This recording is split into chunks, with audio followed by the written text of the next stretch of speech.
Coming up on Mountain News this morning, officers in London dealt with a standoff that lasted for more than 5 hours yesterday.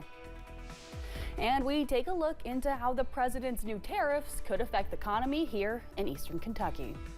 Dedicated to eastern and southern Kentucky, this is WYMT Mountain News this morning.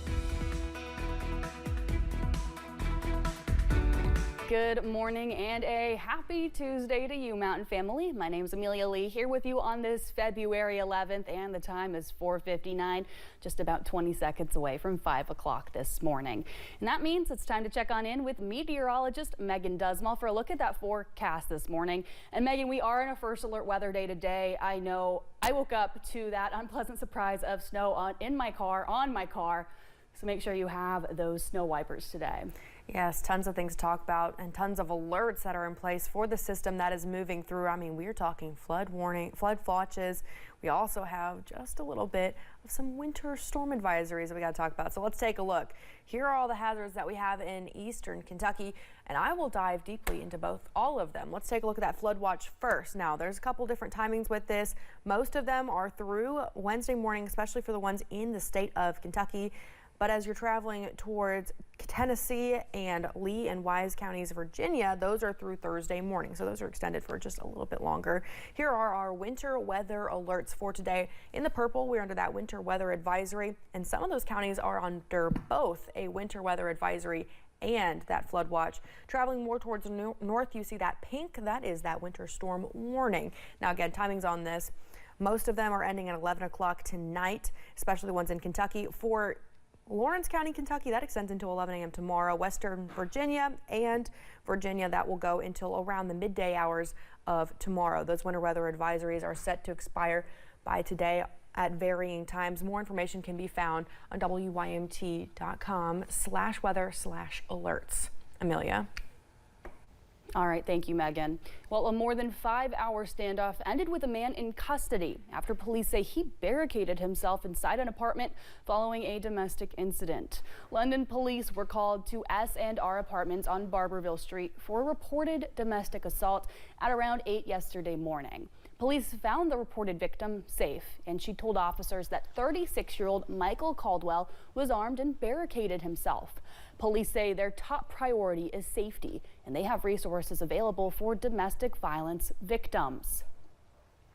Ultimately, that's what we want to happen. We want people to feel safe where they're at and can go home and feel safe. So, you know, if you're in danger and you need us, call us. We're there to help you.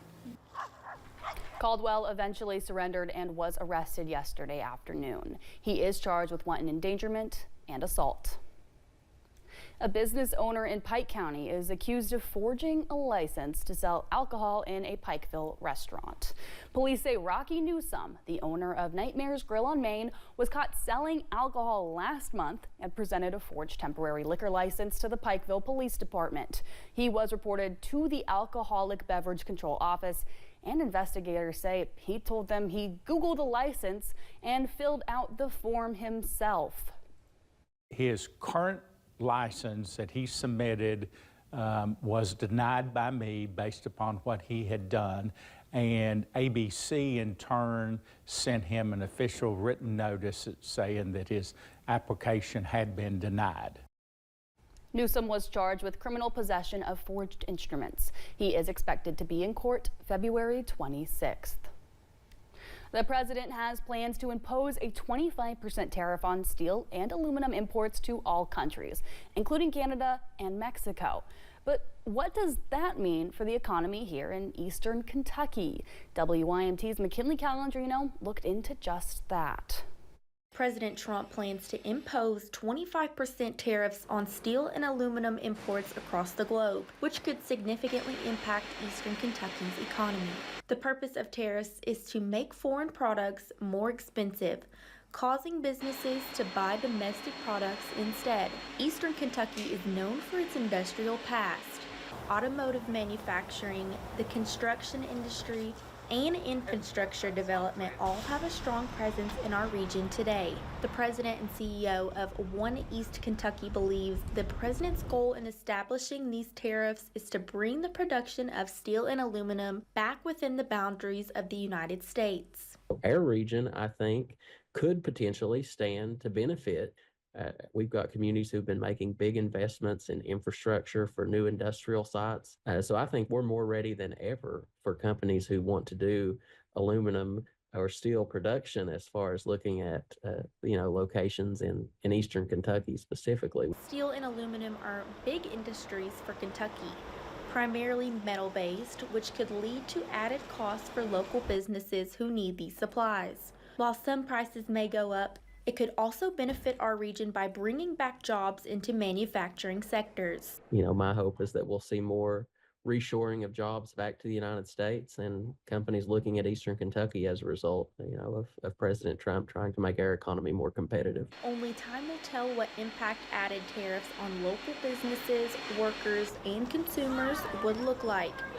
In Hazard, McKinley Calandrino, WYMT Mountain News. The Canadian Steel Producers Association issued a statement saying they are deeply concerned about the tariffs, urging Canadian officials to retaliate immediately. Well, Kentucky Governor Andy Beshear is responding to controversial comments made by Vice President J.D. Vance over the weekend.